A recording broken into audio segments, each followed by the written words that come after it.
আর এই হচ্ছে সেই কচুর শাক, নারকেল দিয়ে কচু। আজ আমাদের হোম ডেলিভারির মেনু হচ্ছে মোচার ঘন্ট।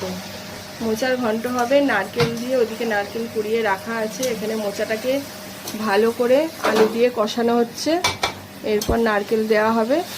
আর ফাইনাল লুক কেমন হয় দেখতে সেটাও তোমাদের সাথে শেয়ার করব।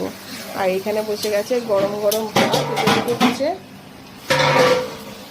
এদিকে ফ্রাইড রাইস হচ্ছে, ফ্রাইড রাইসের চাল সেদ্ধ করা হচ্ছে, এখানে মোচার ঘন্ট নাড়া হচ্ছে।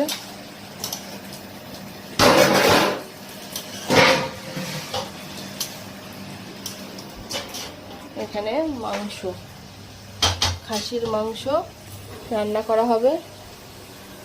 সব এখানে অল্প অল্প করে কাজ করা হচ্ছে, সবাই মিলে ঝুলে সব কাজ করছে।